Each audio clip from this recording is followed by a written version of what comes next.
Ya. Ni berapa hari dah?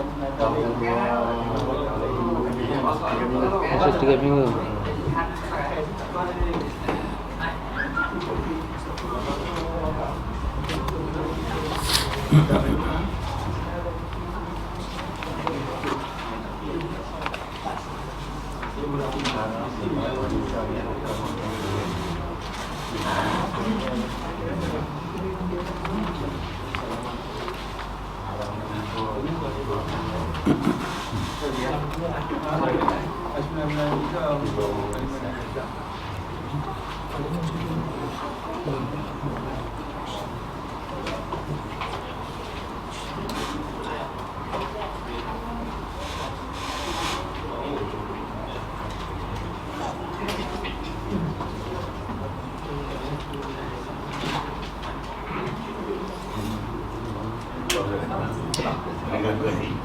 Tak buat ke? Saya tunggu.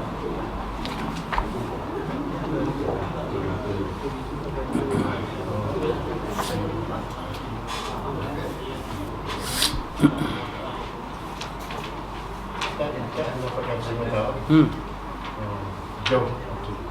Pakai juga dua-dua. Oh, pakai dua-dua. Jauh, alhamdulillah. Pakai dekat. Dekat memang Nampak akan apa dah. jauh dulu. Nak renung itu yang pilihan ni free sih kan. Bila berdua kan. Alhamdulillah dengan pakcik dia. Ya, alhamdulillah. Nikmat. Baru tahu kan. Tapi saya buat berani setting kan. Macam berani dekat nampak. Jadi tweezer dia apa semua dia nampak. Oh, ya Allah. Dia potong plastik nampak suspend dah tengok kan dia kita punya mana doktor dia nampak oh okey saya dia tahu mana orang dekat dia dulu yang ni nampak jauh dekat yang ni jauh dekat dia yang ni dah nampak tweezer semua dia nak jolak oh tapi juga nampak kan dia okey tak apa, ambil ayam dia tak nampak sangat.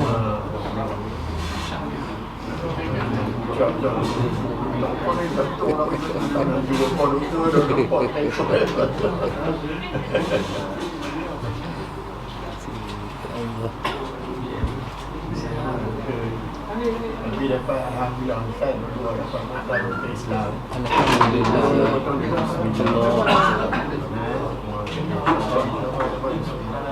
Kita benar Lama mana dia buat? Sebenarnya masa yang kedua ni lama dekat 5 minit ke apa. Dia dapat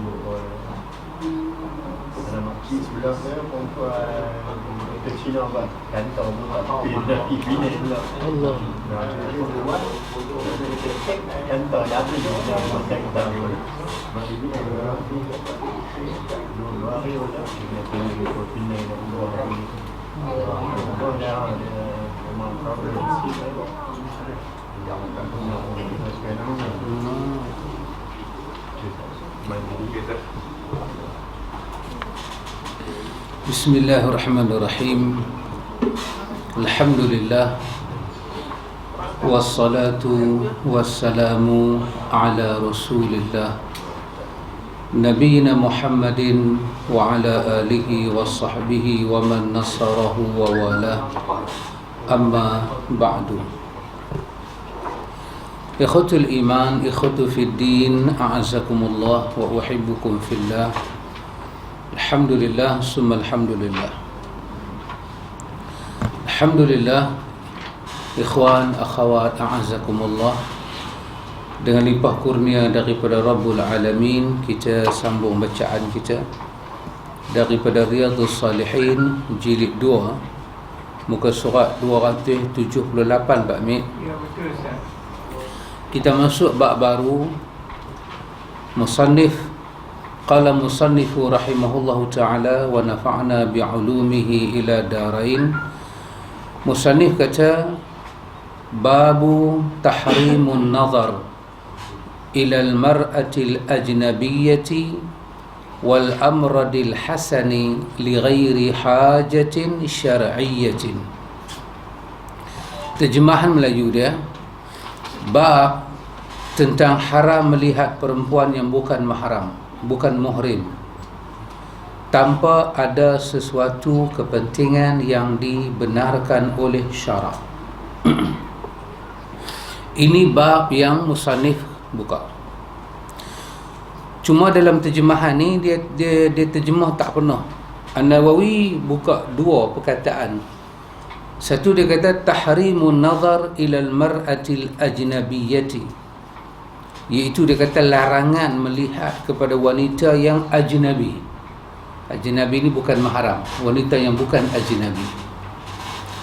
Kemudian kata Imam Nawawi, wal amradil hasani, dan dilarang juga melihat kepada laki-laki yang tampan,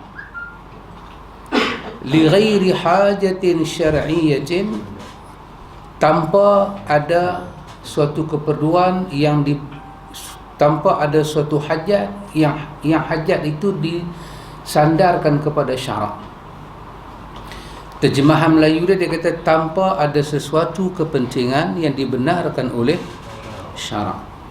So dia ada dua bab. Satu bab, seorang lelaki tak boleh melihat seorang perempuan yang ajnabiyah. Ajnabiyah yang dia halal kahwin, asing, bukan mahram, bukan radha'ah, susuan. Bukan kerana susuan, tak ada hubungan. Cuma perkataan dia terjemah dengan perkataan haram melihat. Tahrimun nazar. Tahrimun nazar, haram melihat. Saya katakan bahawa yang dimaksudkan dengan melihat di sini, sebab kita orang Melayu ni, kita ada bahasa kita kan, kata melihat. Merenung macam mana Abang Mik? Kalau renung macam mana? Usyar. Perek kan? Jadi terjemahan Nawawi ini lebih tepat kepada merenung. Renungan. Melihat dia sambil lalu Abang Mik. Maka di sini yang nak diharamkan adalah merenung. Renungan makrifat itu. Ini baru makrifat. Renungan itu yang dilarang. Renung ni maksud apa? Kita kelebek tu tak kelebek? Kelebek tu kelebek. Kita tengok orang tupi kita duduk belek, perhati habis. Zahir dan batin, kata Pak Cik Din. Tepat dan melekat dia. Dia renung tu, bila satu laki-laki dia merenung satu perempuan, renungan itu, dia secara adat dia ada sesuatu yang dia lihat yang menarik perhatian dia dan membawa dia kepada satu dunia yang khayal. Dia dah berada pada wilayah lain dah dalam kotak pemikiran dia. Dia tak duduk dengan stabil. Sama ada kecantikan wanita itu, sama ada wanita itu mempertontonkan apa pada diri dia yang menarik renungan itu. Wanita itu buat apa ke dia? Wanita itu berpakaian tak senonoh ke? Maka perkara yang pertama seorang lelaki kena jaga ialah renungan itu. Dia tak boleh merenung. Bila merenung secara adat, dia akan melibatkan syahwat. Maka pemikiran dia akan lari jauh ke dunia lain. Maka apa akan jadi?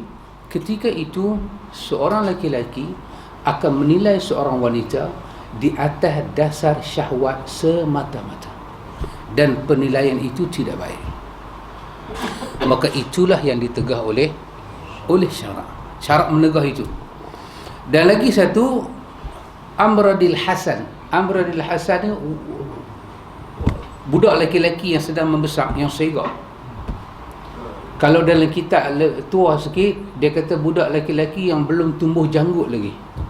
Hak macam kita ni janggut siapa pun tak mahu.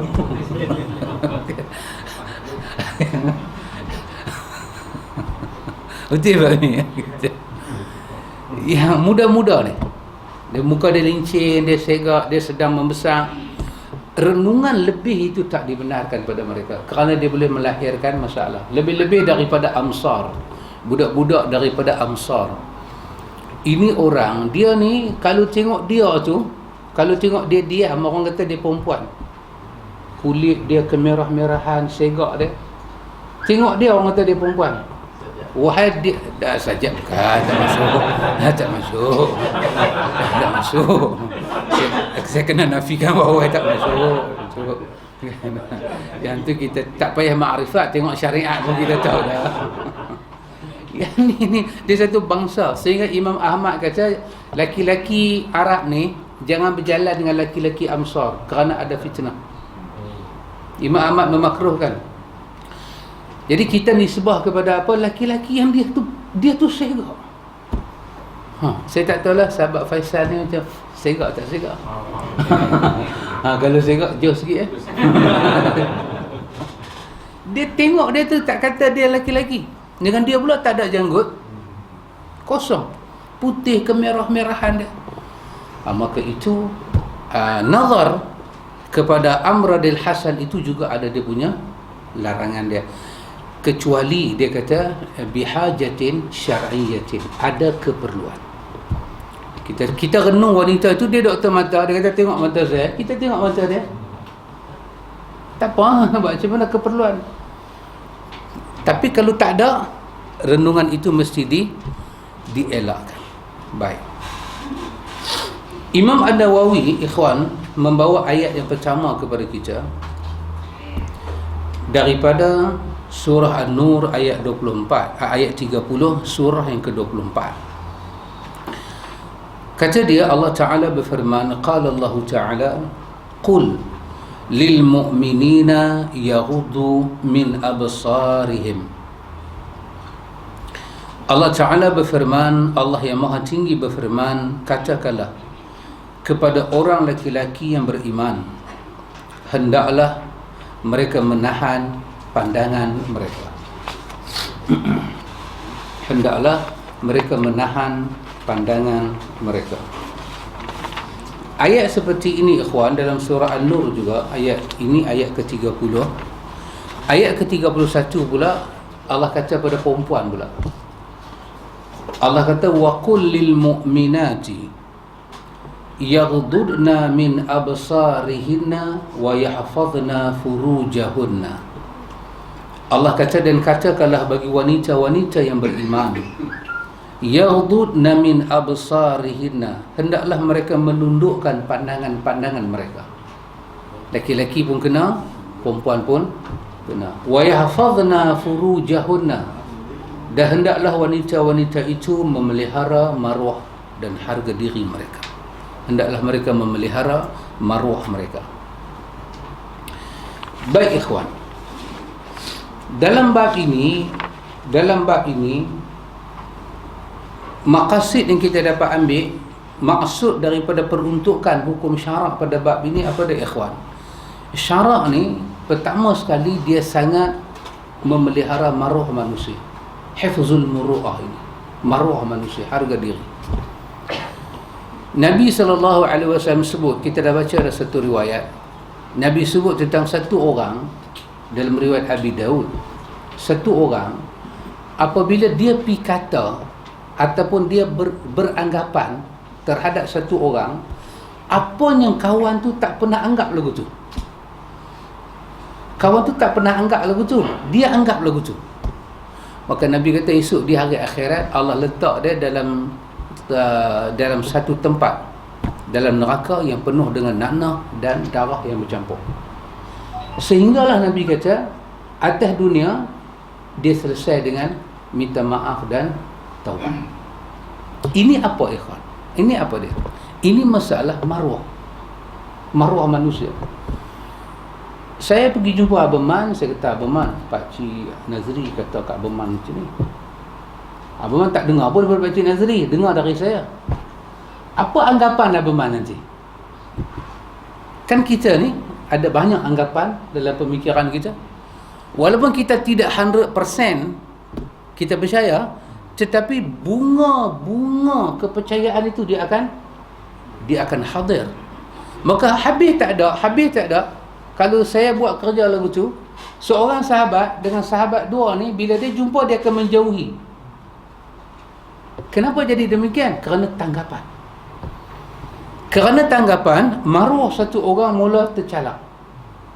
Oh, tak sangka depan nampak macam warak, belakang buat lagu ni. Yes, agama tak suka yang ni, maruah. Maka kerana hal maruah ni penting, maka ada satu bab larangan menilai manusia dengan apa yang tak patut dinilai. Seorang lelaki, Tuhan ciptakan dia akan bercampur dengan wanita. Dia akan bercampur, dia akan melihat, dia akan bercakap, dia akan bermuamalat, dia akan berurusan. Ini semua agama benarkan. Nanti Al-Hafiz Ibn Kathir dalam tafsir dia, ketika dia lalu ayat 30 ni, ayat 30 daripada surah An-Nur, dia bawa beberapa pandangan para ulama tentang apa hukum lelaki-lelaki melihat wanita, wanita melihat lelaki-lelaki. Dan ada ulama yang syadid, yang keras, yang kata tak boleh tengok langsung, total dan fatal, dengan nafsu ataupun dengan tidak nafsu. Yang tu rasanya kurang relevan lah dalam dunia yang sedang membangun ini, dengan kerajaan yang baru pula lagi. Dalam baru ada baru lagi kan? Itu sangat tak dapat diterima. Dan kemudian Nawawi bawa pandangan yang kedua para ulama berdasarkan hadis Aisyah radhiyallahu anha. Aisyah pernah berada di belakang Nabi pada pagi raya, melihat golongan Habsyi melakukan game-game dia pagi raya kan. Dan dia tengok daripada belakang Nabi. Kemudian Abu Bakar bagi sikit teguran, dan kemudian Nabi membetulkan keadaan, dan Nabi tak melarang Aisyah sampai Aisyah jemu dan Aisyah pergi. Dan Aisyah melihat laki-laki yang ajnabi, maka Nabi tidak melarang. Daripada hadis itu para ulama juga ambil kesimpulan bahawa pandangan yang kedua kata Imam Ibnu Katsir, boleh laki-laki melihat wanita, wanita melihat laki-laki biduni syahwati, tanpa diiringi dengan penilaian syahwat. Baik, izinkan saya berbicara lebih jauh sikit. Boleh Abang Man? Dengan izin. Ya. Baik. Apa maksud laki-laki melihat wanita dengan pandangan syahwat? Dan apa maksud wanita melihat laki-laki dengan pandangan syahwat? Yang tu kita bagi clear dulu sikit Pak Amin. Saya boleh tengok wanita, wanita boleh tengok saya. Saya tak boleh tengok mereka dengan nilaian syahwat. Saya tetap ada syahwat. Pak Long setuju? Saya kata Pak Long gelap. Okay. Baik. Syahwat saya tak boleh buang. Laki-laki tak boleh buang syahwat terhadap wanita. Wanita pun tak boleh buang syahwat terhadap laki-laki kan. Tapi kenapa dilarang menilai dengan syahwat? Syahwat lain, penilaian dengan syahwat ni lain. Bila satu laki-laki dia tengok wanita dengan syahwat yang gelora ni, dia menilai dengan benda lain. Dia nilai dengan nafsu amarah dia. Dia letak wanita itu di tempat seks. Dia hanya nilai kecantikan wanita tu. Mata duk cakap, tapi dalam ni dia lari, buru-buru lari. Dan itu sesuatu, kalau wanita tu tahu, kata dalam otak dia ada yang tu, apa wanita tu rasa? Allah. Yes. Sebab tu ada satu pepatah, ini bukan hadis, pepatah, diungkap oleh seorang salaf. Dia kata, wahai wanita, andai kata Tuhan meminjamkan kepada kamu satu hari, mata dan pemikiran laki-laki berada pada pihak kamu, nescaya kau akan tutup auratmu seumur hidup. Andai kata sehari, ini bukan hadis, ini kata-kata makrifat, bolehlah baca nah, kata-kata makrifat.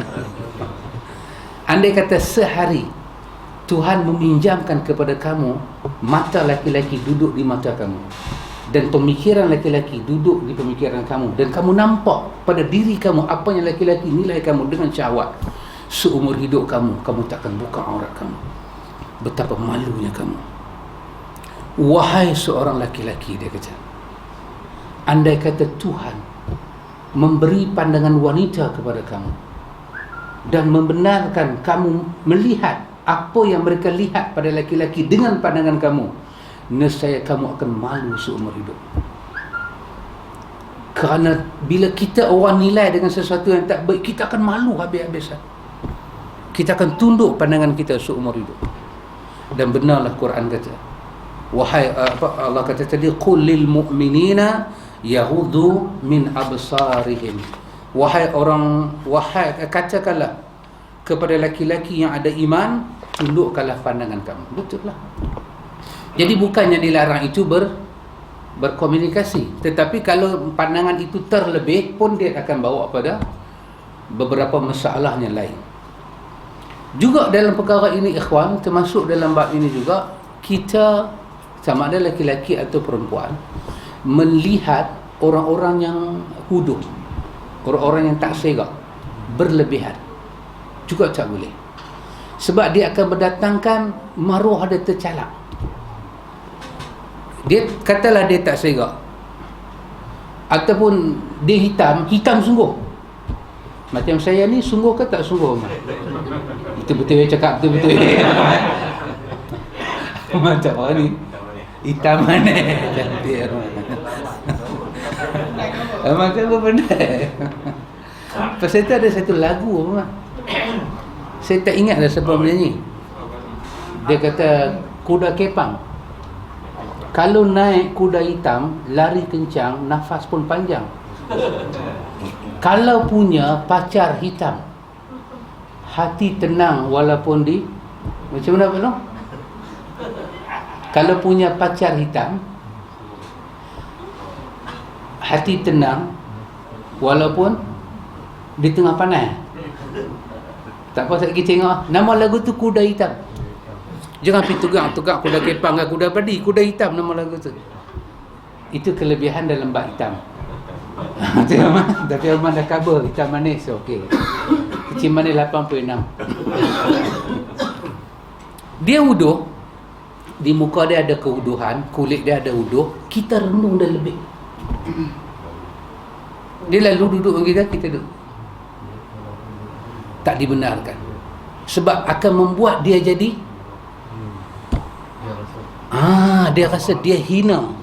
Satu dia. Yang kedua, kita pula bila renungan kita berlebihan, Tuhan akan nampak akan huduh dia kat kita dan akan jadi bicara kita. Maka itu tak dibenarkan. Maka kita mesti berhati-hati.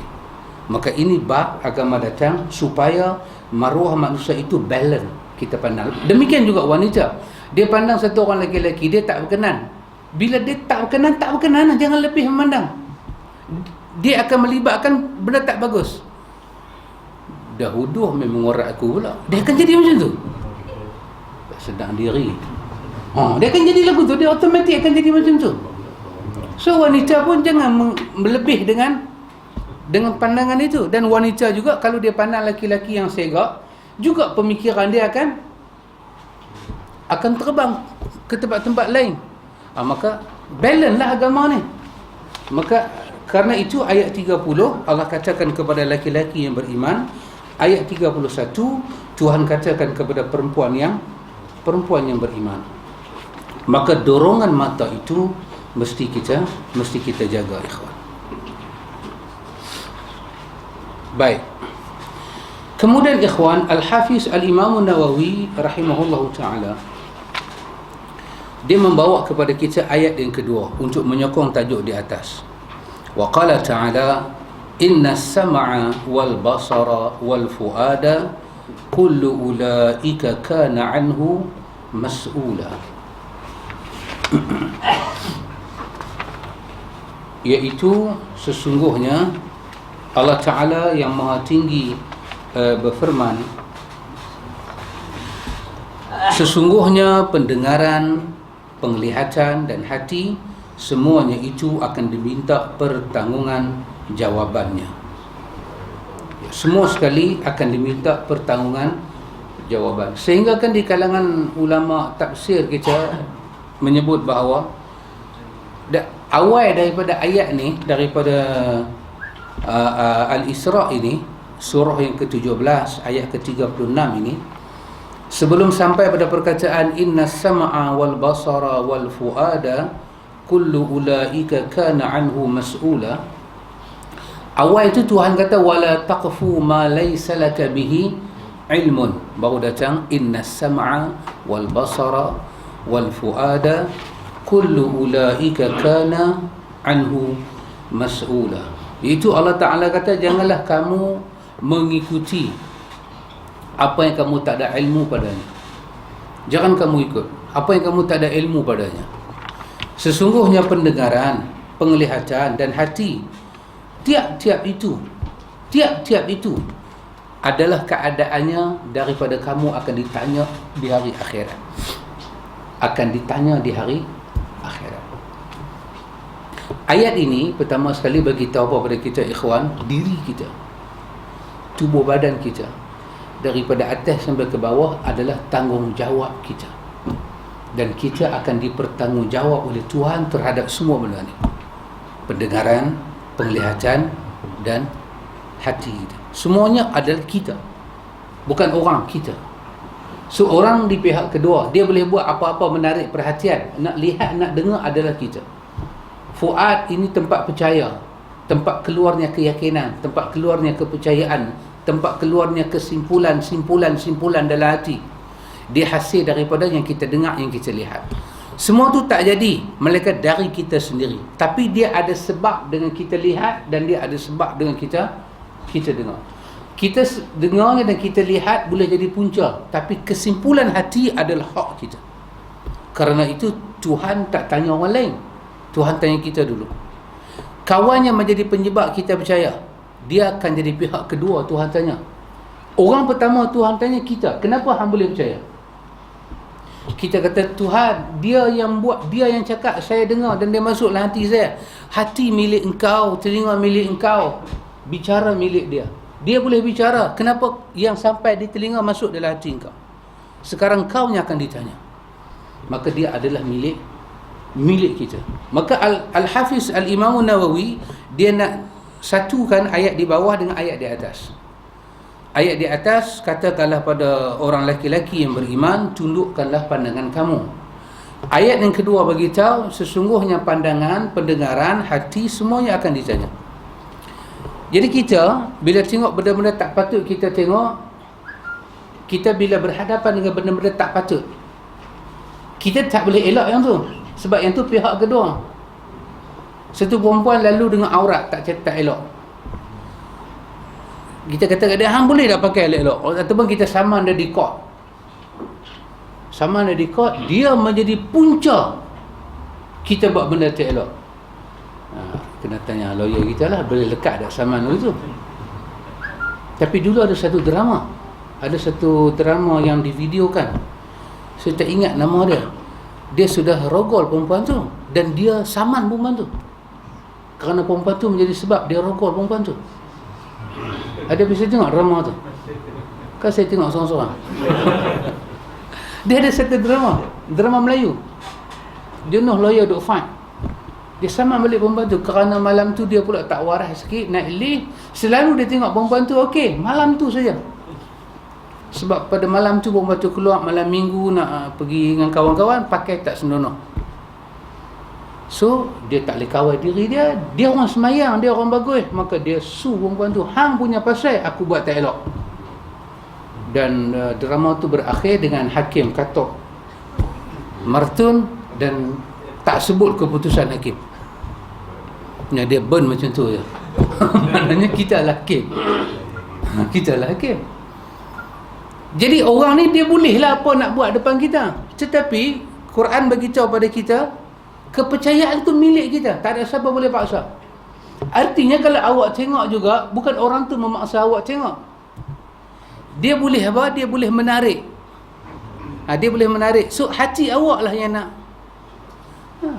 So awak terlibat dengan dia, awak janganlah kata dia salah. Dia salah di satu pihak, Tuhan akan hukum dia.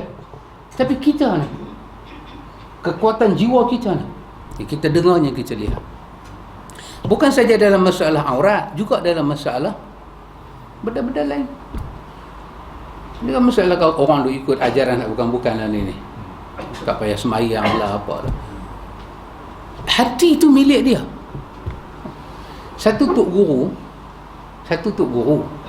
main mengajak hadis, satu tok guru main mengajak sunnah.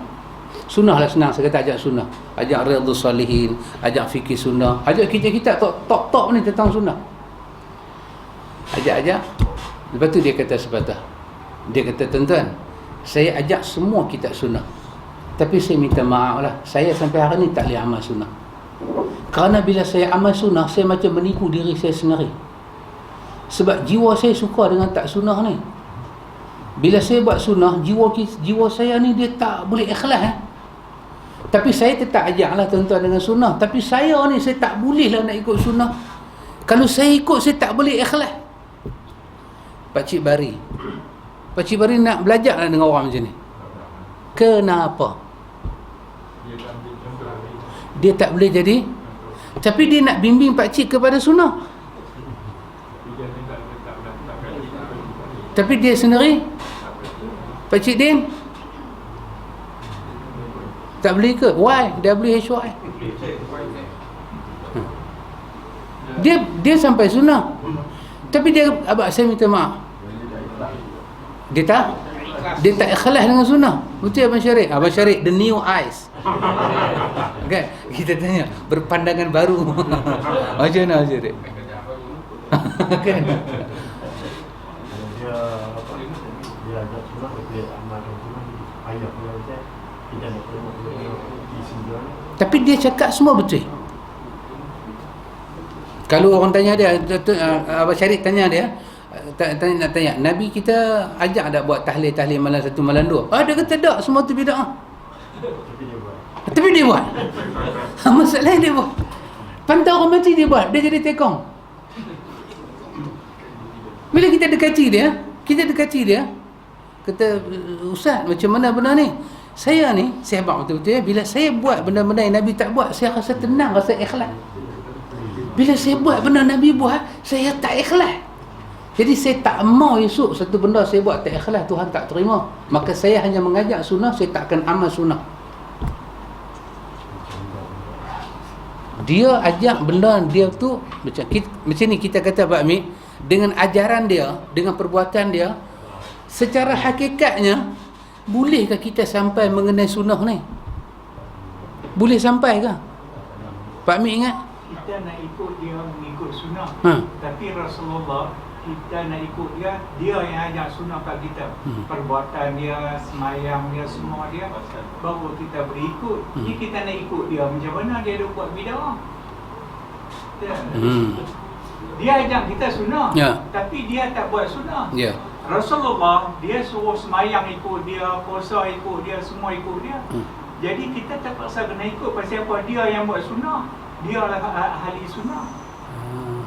Pak Amir terangkan marah kat saya. Marah saya. Saya pelan lah. Dah mana boleh marah Tok Guru kita. Ustaz, saya ada conclusion. Ya, apa dia? Kalau guru lagu tu, dia ibarat driver taksi yang dalam keadaan mabuk. Oh, driver taksi mabuk. Dia nak bawa kita, dia otak dia dah miring. Silap-silap dengan kita untuk go. Wow. Walaupun masa dia bawa teksi, jalan tu macam betul. Walaupun dia mabuk. Wow. Sebab kalau dia betul waras, dia ibarat macam kata sunnah Rasulullah adalah guru yang terbaik. Dia buat, dia amal, dia sampaikan. Yang ni dia tak buat, dia tak amal, tapi dia nak sampai macam mana orang nak faham? Katalah dia sampai betul. Memang dia sampai betul. Dia tak amal aja. Orang sekarang ni, dia nak tengok pemimpin dulu, dia tengok akhlak. Ibarat cakap tak jumpa video. Pemimpin mana tuan masukkan ni? Yang terus makan pedas. Boleh Aman ada? Pandangan saya, kalau apa yang dia ajar kita cara sunnah, kita ikut. Kita ambil ilmu dia. Ya, dia? Cara dia punya. Cara dia mimpi kat dia? Cara dia penyampaian ilmu dia, ikut sunnah kita tahu masa. Kita terima apa yang ada, tapi cara dia, kita nak amal. Cara dia. Baik Okey, Abang kata, kalau dia ajak macam tu, kita ikut ilmu dia. Tapi dia tu kita tak sah ikut. Betul? Tetapi ada pula satu ayat Quran. Tuhan kata, kenapa kamu cakap benda kamu tak buat? Lima taqulu nama la taf'alun. Kabura maqtan. Besar muka di sisi, besar marah di sisi Allah apa yang kamu buat, apa yang kamu cakap, benda yang kamu tak buat. Dulu ulama salaf, dia orang kata apa? Ketika kami datang nak berguru dengan para salafus salih, bila dia bercakap pasal sunnah, kami datang nak berguru, benda pertama kami akan lihat ialah sembahyang untuk guru kami.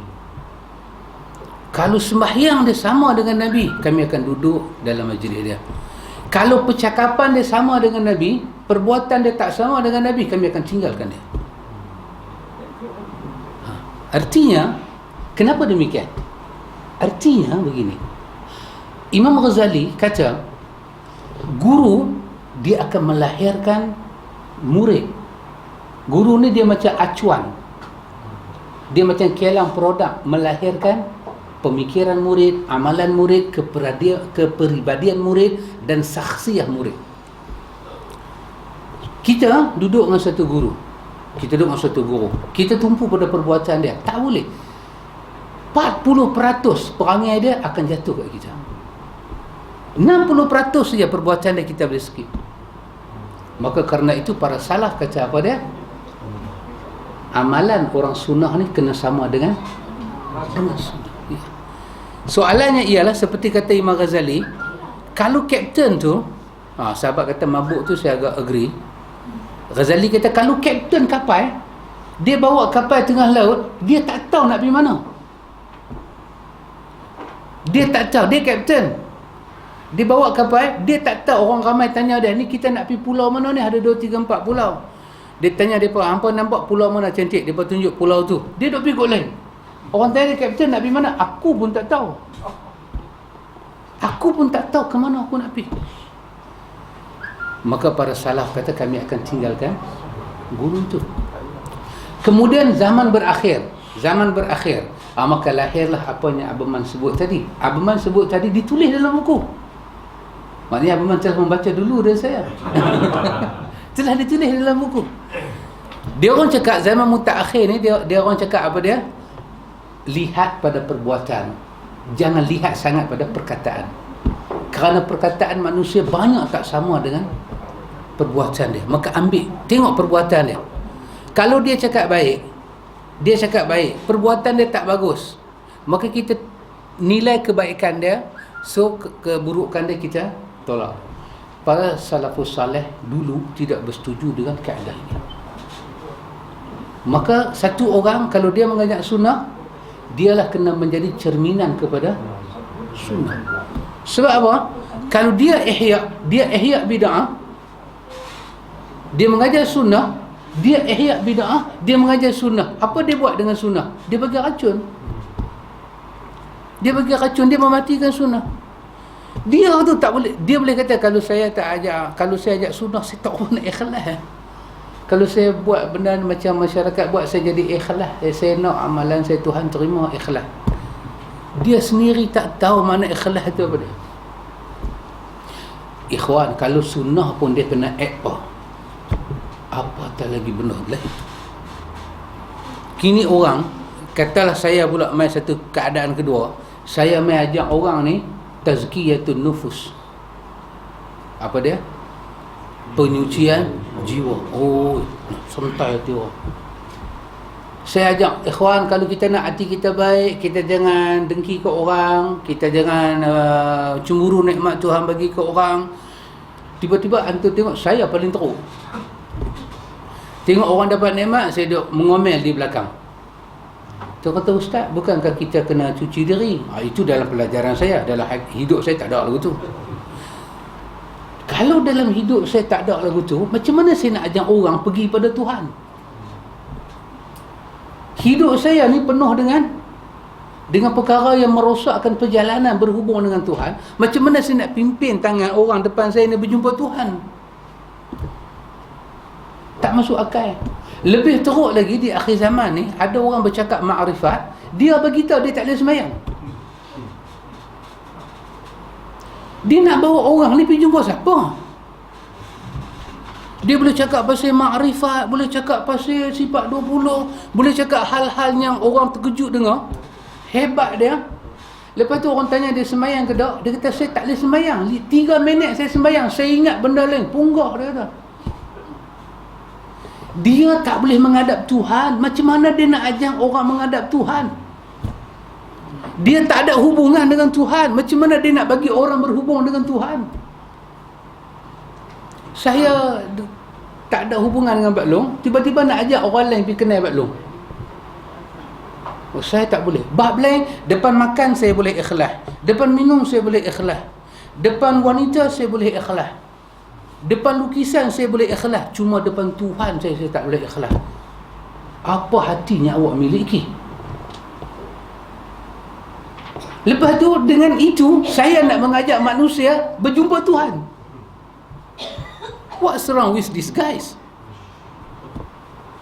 Kerana itu pendengaran, penglihatan dan hati akan ditanya. Jangan ikut benda kita tak tahu.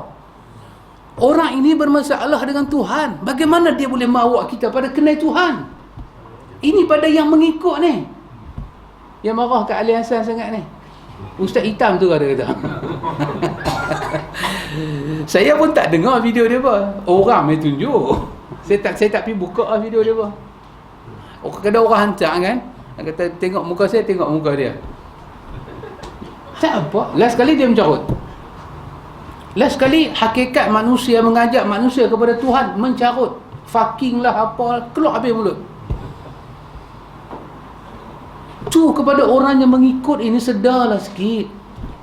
Manusia ini tak boleh berdiri di hadapan Tuhan. Dia marah orang pakai serban lah, pakai jubah lah, dia marah. Orang tu pakai serban tak betul, ni pakai serban tak betul. Islam bukan di situ. Tak ada siapa kata Islam ni serban lah. Ustaz Adam dah abang dah hadis tu palsu. Kita tahu dah. Berapa kali Ustaz Adam dah abang kita. Kita pun tahu benda tu. Tetapi kita bercakap tajuk yang besar. Saya sebut tokoh-tokoh makrifat dulu-dulu. Siapa dia yang tak semayang? Tokoh makrifat yang tak semayang zaman dulu, kesemuanya bermasalah. Ibnu Arabi bermasalah. Husain Al-Hallaj bermasalah. Lihatlah tu dalam buku kita berapa jilid tu ada Bidayah wa Nihayah. Apa kata Ibnu Katsir tentang Husain bin Al-Hallaj? Bermasalah punya orang. Tokoh-tokoh yang dikatakan makrifat dekat diri ke Tuhan, siapa yang tak semayang? Al-Ghazali sampai ke mati berhubung dengan Tuhan. Dengan salat itu adalah hubungan dengan Tuhan. Ruh kita berhubung dengan Tuhan. Salat. Soal khusyuk, soal tak khusyuk nombor 2. Orang tu berjalan jatuh tak teh. Budak-budak bangkit jalan jatuh tak teh. Awak jangan dah jalan kerana awak boleh jatuh. Bila budak tu nak jalan? Manusia ni bukan kata angkat-angkat takbir Allahu Akbar khusyuk. Mana ada? Come on brother. Manusia ini melatih, bertarung hati untuk khusyuk kepada Tuhan. Manusia bertarung jiwa dia untuk sampai kepada hati dia mengenal Tuhan. Tak ada kita baca sifat 20 ataupun sifat 13 yang ditulis oleh Imam Abu Hasan Asy'ari dengan Imam Abu Mansur Al-Maturidi. Dia dipanggil guru syairah la Maturidiyah. Sampai mati mereka solat. Sampai mati mereka solat. Al-Ghazali sampai mati solat. Abdul Wahab Sya'rani sampai mati mereka solat. Solat tak tinggal. Dan Ghazali membuka bab tentang salat dah rahsia solat. Mereka ini bercakap tentang hubungan dengan Tuhan tapi tak solat. Dan beritahu kalau saya solat saya tak ikhlas. Wow, amazing. Betapa parahnya jiwanya awak ada. Yes, betapa teruk dan serabutnya mata hatinya awak miliki. Awak tak boleh berdiri di hadapan Tuhan awak. Dan itu awak kata mencapai makrifat. Itu adalah qalbu syaitan. Jiwa yang dipenuhi dengan syaitan. Bukan jiwa makrifat. Kita dulu duduk atas jalan makrifat, duduk sembahyang duduk sembahyang tak pernah, betul Pak Long? Kita naik sampai gunung mana Pak Long? Pergi cari makrifat. 2-3 pagi bukan Gunung Jerai, gunung lagi tinggi daripada Gunung Jerai. Gunung apa? Gunung Yala. Bukan je, ada lagi orangnya dengan saya. Gambar tu pun 4 apa Hasan Prim besar-besar. Pergi mencari makrifat, tapi tetap guru kata solat, kena sembahyang, berzikir sampai 50,000, 100,000 sehari. 2 biji tasbih punya duk pukul. 2 tasbih jalan pi. Balik ni sekatih, balik ni satu, balik ni sekatih ni satu. Sekatih kira satu, sekatih kira satu. Ya, sehari nak pergi 50,000. Ya zal jalali wal ikram la ilaha illallah. Hari-hari kita zikir. Nur Muhammad lagi pakcik. Tiba-tiba datang kepada kita, tuan guru itu mengaku tokoh besar, walaupun dia kata dia tak ada anak murid, tetapi follower dia itu adalah murid dia. Orangnya marah dengan ceramah-ceramah kita ni. Marah sangat, marah sungguh-sungguh. Yang marah kat dia pun ramai juga. Marah sungguh-sungguh. Siapa dia Ali Hasan? Dia buat perangai lagi. Tidak. Saya tidak ada hal dengan dia. Cuma saya berhal dengan apa yang dia ungkap berkenaan dengan Tuhan. Kesemuanya tidak benar. Tidak benar. Sama sekali tidak benar. Kesemuanya mereka sandar kepada agama Tuhan dengan tak ada dalil. Kesemuanya salah. Ini agama bukan rasa dan bukan tahu. Tapi ini agama adalah ilmu dan dalil. Agama ini berdiri di atas hujjah. Iqamatul hujjah. Agama ini agama dalil. Sampai bila kita ingat benda ni ikhwan, agama ini bukan agama rasa dan tahu seperti bicara mereka. Agama besar dan mulia ini adalah agama hujjah dan dalil. I'ti burhanakum. Ini adalah agama kemukakan burhan, dalil. In kuntum sadiqin, kalau kamu benar.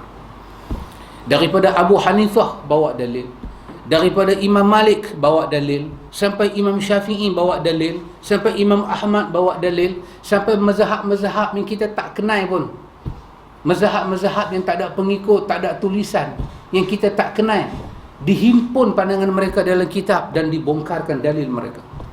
Ibnu Hazmin dengan dalilnya, Daud Zahiri dengan dalilnya, Syekhul Islam Ibnu Taimiyah dengan dalilnya, Ibnu Qayyim dengan dalilnya, Al-Hafiz Ibnu Hajar, semuanya bercakap dengan dalil. Karena ini agama bukan bicara rasa dan tahu, tapi agama ini agama dalil. Termasuklah bila kita kata Tuhan itu ada 2, mana dalilnya? Mana dalilnya? Kalau kita kata saya guna kaedah bahasa Arab untuk sabit Tuhan itu asalnya ada 2, lepas tu kita terima 1, mengikut kaedah bahasa Arab dalam pecahan apa? Kalau nahu dalam bab apa, kalau sarah dalam bab apa, kalau badai mantik dalam bab apa? Kena bawa dalil. Kerana ayat yang kita jumpa dalam Quran bukan kita orang pertama jumpa. Dia daripada Nabi turun kepada sahabat, turun kepada salafus salih. Korang-korang depan kita ni, kita ada tafsir Tabari, kita ada tafsir Qurtubi, kita ada tafsir Ibnu Katsir. Korang-korang bukalah buku ini dan apa bicara mereka terhadap ayat itu. Ayat itu kata la tattakhizu, jangan kamu ambil 2 Tuhan. Bukan mengisbatkan ada 2 Tuhan, bukan mengisbat. Ayat itu menafikan.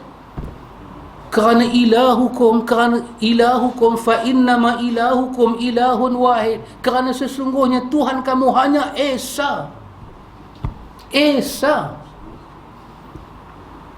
Jadi kalau kita kata asal Tuhan ada 2, tapi kita kena ambil 1, di mana sabit ayat tu? Qurtubi lalu ayat tu, Tabari lalu ayat tu, Ibnu Katsir lalu ayat tu. Lebih-lebih sahabat Abdullah bin Mas'ud, Abdullah bin Abbas lalu ayat tu. Maka kerana itu ini din ini agama apa? Agama dalil. Berbeza tak ada hal. Berbeza boleh pasal itu Abu Hanifah berbeza dengan Syafi'i, berbeza tidak ada hal. Tapi dalil. Kalau berbeza kerana dalil itu benar. Tapi kalau berbeza kerana hawa nafsu, ini betul-betul hawa nafsu, sampai tak boleh sembahyang, tak ikhlas, ini betul-betul hawa nafsu syaitan dan serakah. Wajib dijauhi, bukan sunat, wajib dengan wajibul ghunnah. Wajib. Wajib dijauhi ajaran-ajaran yang bukan kata ajaran menyeleweng, ikhwan, sesat, total dan fatal. Jangan ikuti. Abu Hanifah ketika dia kata kekah bid'ah, dia kata kekah bid'ah, tak ada kekah ni bid'ah. Dia mazhab Abu Hanifah. Ulama-ulama bangkit bawa hujah-hujah kekah ada, sehingga tokoh-tokoh besar Hasan Syaibani bangkit. Mereka kata kalau Abu Hanifah lihat balik pada dalil, dia akan tarik balik pandangan dia. Tapi tak mencerca Abu Hanifah. Kesilapan dalam cakap ni, sabaqul lisan ni siapa boleh buat? Sampai semua orang, ikhwan, tokoh-tokoh besar-besar dalam perkembangan Islam ni, siapa yang tak sabaqul lisan? Sabaqul lisan ni maksud saya lidah tu terlajak. Siapa tak ada? Hatta tokoh-tokoh besar zaman kita yang kita sanjung, zaman muda mereka, banyak mereka terlajak. Hari ni dapat gelaran datuk lah, hebat lah. Dulu kita tengok hadis-hadis dia baca dulu, semuanya palsu juga. Tapi mereka mau mencari, mereka mau menerjah, dan mereka jumpalah kebenaran. Silap ni semua orang boleh buat silap, tetapi mempertahankan silap adalah tidak baik. Mengaku Asy-Syafi'i dengan dua pandangan dia. Dulu wuduk sentuh wanita tak batal, kemudian balik daripada Baghdad, pandangan baru pula. Dua orang panggil apa, qadim dan jadi kau qadim, kau jadi tidak ada hal, tak ada hal. Kesemuanya orang boleh mengiktiraf perubahan ilmu membawa pada perubahan keyakinan, tetapi ilmu itu sendiri adalah dalil. Bercakap pasal Tuhan satu dalil tak ada. Oh, besar urusan tu, urusan besar. Kerana itu umat sentiasa kena diberi penjelasan.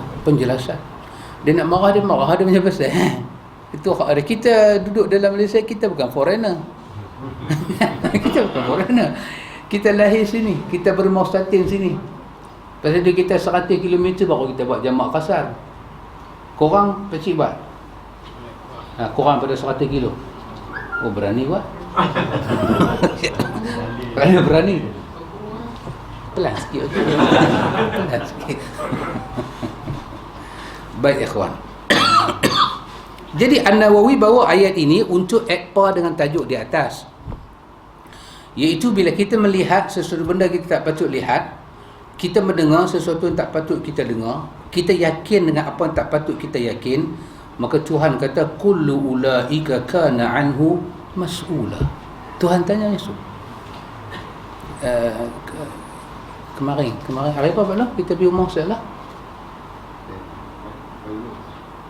Sabtu saya dengan Pak Long pergi tengok Tuan Guru kita.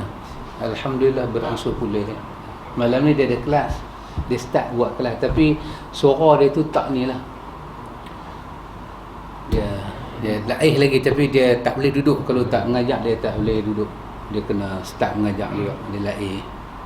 Dia hadiah kat saya satu buku.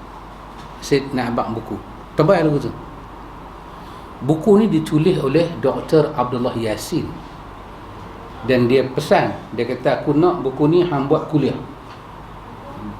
Dan juga dia pesan kepada Pak Long, lebih suruh Pak Long buat kuliah buku ni. Tak tahu. Dia suruh buat kuliah, tebal buku ni. Tengok ditulis oleh Dr. Abdullah Yassin. Tajuk buku ni apa? Tajuk buku ni mengenal Allah melalui Asmaul Husna. Mengenal Allah dengan Asmaul Husna. Macam mana orang mengenal Tuhan? Kenal Tuhan dengan Asmaul Husna. Jomlah kita, kalau ada masa, kita pergi teropong secara intip-intip kehidupan Dr. Abdullah Yassin. Tengok subuh dia sembahyang ke tak? Pasal dia mengajak orang kenal Tuhan.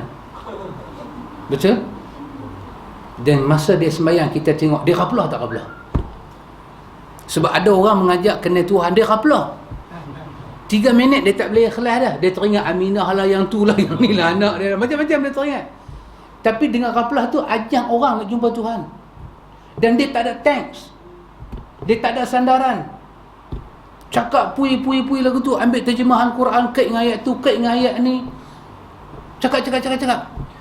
Dr. Abdullah Yassin menulis buku macam mana nak kenal Tuhan. Kenal Tuhan dengan Al-Asma'ul Husna. Kita buka buku tu.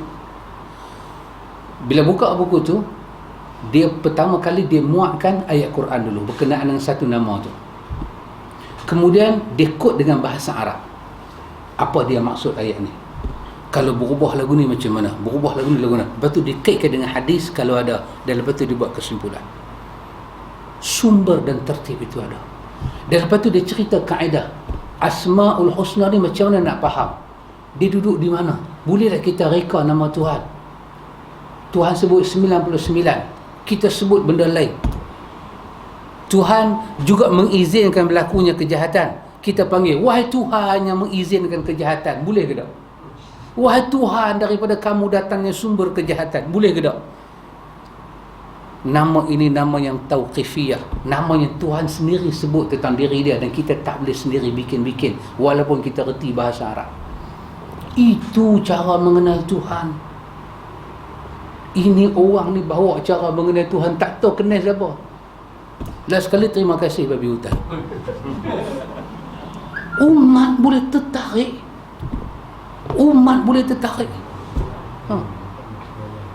Tertarik apa dengan ajaran macam ni? Tak ada sumber. Nama Nabi tak keluar langsung, nama sahabat tak keluar langsung, riwayat tak keluar langsung, perawi tak keluar langsung, sanad dan matan tak tahu langsung. Itu hubungan dengan Tuhan ke? Kalau itu hubungan dengan Tuhan, Rasul tak payah datang. Dalam hidup kita Rasul ni besar, ikhwan. Wa asyhadu anna Muhammadar Rasulullah, besar. Dia Nabi, dia Rasul. Bukan kata dia Nabi Muhammad ini Nabi, dia Rasul. Dia Habib, dia Khalil. Tahukah makna itu? Dia Habib, dia Khalil. Bukan kata dia sayang ke Tuhan. Tuhan telah respon sayang Tuhan ke dia. Kita baru nak kata sayang dan menunggu respon Tuhan. Tuhan dah respon. Dia Khalil, orang yang paling hampir dengan Tuhan. Dia Nabi, dia Rasul. Dia Al-Mustafa, dia Al-Mukhtar. Dan dia dipanggil dengan Nabi Al-Mahi dalam riwayat Muslim. Mahi ni maksud dia apa? Tuhan utuskan dia ajak kita nak cuci dan nak menghapuskan kufur macam mana. Macam itulah martabat dia. Dan semua ini kena jadi pengikut dia. Tiba-tiba bercakap hal Tuhan tak ada kaitan dengan Muhammad.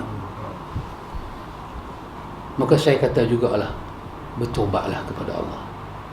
Tumpah masa ni ada lagi, carilah. Dalam Malaysia ni alhamdulillah lah, tokoh-tokoh agama ni banyak lagi dah baca. Banyak lagi. Jangan mencari macam saya, ni geng tak ada tauliah ni. Cari yang besar-besar, yang ada qualify.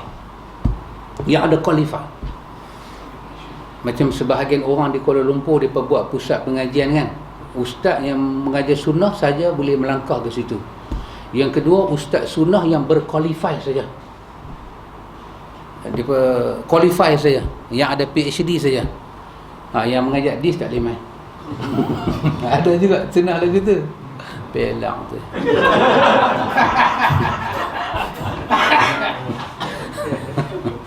Pohal ni. Tapi tak apalah hak mereka. Yang berqualify dalam Malaysia ni, Dr. Abdullah Yassin, tokoh besar, PhD dia pun akidah. Hal. Dr. Johari Mat, PhD dia berkenaan dengan ajaran sesat. Dia kenal. Dia pergi ke Penang, ke Perlis, dia main, buat kajian tentang ajaran sesat dan cara mengenalnya. Ya, kenapa tak mengaji dengan tokoh-tokoh ni? Doktor Profesor Dr. Radi, anak dia tadi kuliah dengan kita. Tokoh hadis besar daripada BA, Master sampai pada PhD di bumi Nabi. Takkan orang tu tak tahu Arab? Jumpa orang tu belajar. Nak tahu hadis, jumpa orang ni. Datang Dr. Kamilin Jamilin, muda, baru 31, 32 lagu tu. Muda beliau. Sifat muda tu pun ada lagi kat dia. Datang Dr. Rozaimi, Profesor Madya sekarang, tokoh hadis. Mufti Perlis, Dr. Mazhar, Datuk kena panggil Pak Mik, kena hormat. Jangan panggil Mazhar lagu tu, doktor. Profesor Madya Datuk Dr. Arif Perkasa. Kena hormat. Ini semua tokoh apa, ikhwan? Tokoh bercakap agama. Mereka ada qualify dalam agama. Korang-korang tuan guru kita kalau di Iraq dia ada PhD dah. Cuma PhD dia bom. Negeri tu kena perang. Jadi tak tahu balik lah. Tapi ranking PhD. Master dia lepas. Masa saya pergi tu dia dah master dah. Hadis juga. Tokoh besar. Cuma tak dapat tu saya buat ni. Sekurang-kurang kita kata dia master dia. Daripada 8 tahun dia berada di Karachi, di Islam Abu Bakar Karachi, 12 tahun dia berada di Iraq. Berapa lama dia mengaji hadis? 20 tahun. Kalau dia tutup muka dia, dia cakap Arab, kita tak kata dia budak komando doi. Tak kata. Saya dulu sekali saya dengan Ustaz Lab, saya tak mau cerita tempat lah, saya habaq pengalaman saya. Masa tu kami naik motor 2 orang. Pergi satu rumah, satu orang lah, nak panggil Ustaz Lab mengajak bahasa Arab. Dia cakap Arab. Masa tu saya tak pergi Iraq lagi, saya tak boleh lah Arab. Tapi makrifat saya tahu, Arab je saya tak tahu. Jadi dia bercakap-cakap tu, dia ingat Ustaz Lah ni keluar Masriah macam tu saja. Ustaz Lah ni memang sekolah menengah Masriah zaman Ustaz Salahuddin dulu. Dia buat macam Ustaz Lah ni tak ada apa. Saya tengok Ustaz Lah sengah. Ustaz Lah tak kata malah duk anak hantar. Dia cakap Arab, dia buat tanjak sikit lah. Tanjak macam orang Saudi cakap tu panjang. Uridu tak tahu lama Ustaz Lah balas. Ustaz Lah balas bahasa Arab. Bila Ustaz Lah balas bahasa Arab, dia tanya, dia tahu orang Malaysia ke? Saya ingat bawa padan muka hang. Dia kata hantar Malaysia. Ustaz Lah kata kampung dodoi. Terus dia cakap Melayu. Itu kelebihan dia. 12 tahun, 20 tahun dia mengaji. Profesor Dr. Rodi berapa tahun dia mengaji? BA, MA. Duduk tanah tu saja, tanah bumi Madinah, berapa tahun duduk sana. Menguasai. Itu yang mengaji universiti. Yang pergi mengaji dengan syekh-syekh. Tak ada lagi ikhwan tokoh hadis yang popular, hebat, yang mereka ambil ilmu hadis hanya di universiti. Tak ada. Mereka akan ada syekh dia. Ada syekh. Mereka akan ada sanad hadis. Mesti ada ya kawan. Antum pergilah. Mesti ada. Yes. Ini semua tokoh-tokoh datang, tumpang. Orang macam saudara Lepak ni saya kata, tumpang Tuhan bagi sedikit masa. Pergilah jumpa orang ni belajar. Tanya pada mereka. Makrifat tak boleh lepas dengan tauhid. Mana ada makrifat terlepas dengan tauhid? Mana ada jalan yang dibuka oleh Imam Abu Hasan Al-Asy'ari membentangkan jalan ketuhanan, bercakap pasal tauhid. Last sekali Imam Abu Hasan terjun dalam dunia ni. Tak ada. Dasar tauhid mereka yang buat.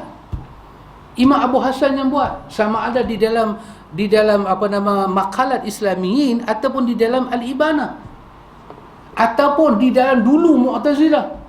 Dasar tu dia yang buat. Kita ni pembaca buku, bukan kita pengubah dasar.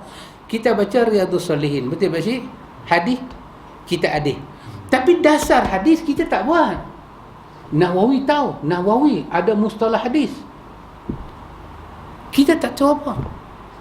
Pasal tu kita bertanya pada orang lagu ni, buku apanya kamu baca sampai tahap ni? Kamu rujuk dengan ulama mana? Kalau sifat 20 kamu bincang hebat, mesti daripada Imam Abu Mansur Maturidi. Mana kaedah dia? Mana kitab dia? Tak ada. Pasal tu kita kena pergi pada orang-orang ni, tokoh-tokoh besar ni. Tokoh-tokoh besar ni. Pulau Pinang pun tak kurang kita ada doktor apa? Doktor muda kita nama apa?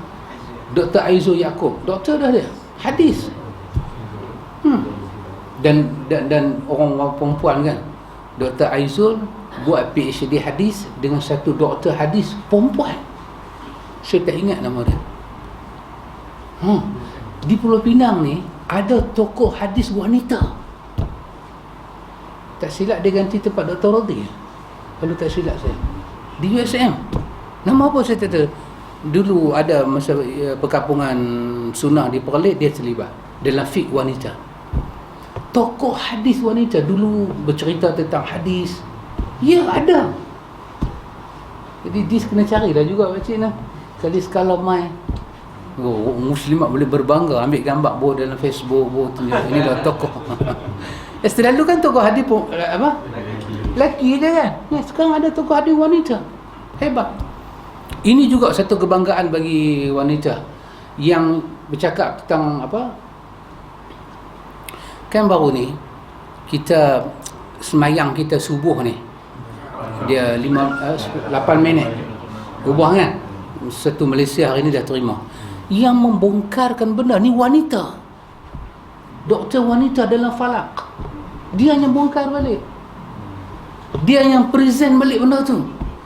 Dia yang tunjuk balik. Dulu masa ingat lagi masa zaman yang buat duk mengaji harfiah ni, pengasas dia siapa dia?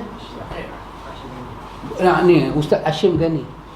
Zaman Ustaz Hashim Ghani dulu apa buku dia bersaut tu, Gayung Bersaut. Baca buku tu, Gayung Bersaut. Zaman dia dulu orang dah bercakap ada tajuk ni, tapi kerana mereka bukan authority, mereka tak ada authority. Ustaz-ustaz kita yang tahu hadis, yang berada di sebelah Kelantan, banyak bercakap tentang falak, tapi mereka tak ada authority. Jadi orang tak layan. Tapi hari ini ada seorang wanita dalam bidang falak, dia present balik tentang perubahan, tentang iklim khatulistiwa, macam manalah matahari bergerak bulan, dan akhirnya dia punya tu diterima satu Malaysia. Semua negeri terima dan dipersembahkan kepada duli tuanku, kepada sultan-sultan negeri-negeri, semua terima dan semua memutuskan waktu subuh itu dilewatkan 8 minit. Kita terima pada 8 hari bulan hari itu, bulan 2. Pulau Pinang baru buat pengesahan setelah mesyuarat fatwa. Saya pergi semayang dalam khutbah, ada wakil Jabatan Agama datang berkhutbah, dia bagi tahu diterima. Lepas tu diikuti negeri-negeri lain. Perlis terima awal lagi dah. Artinya wanita boleh berbangga. Sumbangan wanita juga besar dalam dunia hadis, dunia falak. Alhamdulillah. Wanita jadi imam pun telah ada. Dulu kan apa mana pi dari tu benda tu. Tu pun profesor juga. Tapi jangan lu ikutlah benda tu. Pi jadi imam tak tu pasal. Dia baca khutbah dia jadi imam. Ampun. Baik, kesimpulan dari ikhwan, Al-Hafiz Al-Imam Ibn Nawawi rahimahullahu ta'ala nak sabitkan dengan tajuk di atas dengan 2 ayat Quran yang kita sebutkan tadi. InsyaAllah ayat ketiga dan keempat kita akan tengok lagi sekali. Baru baca 2 ayat ya.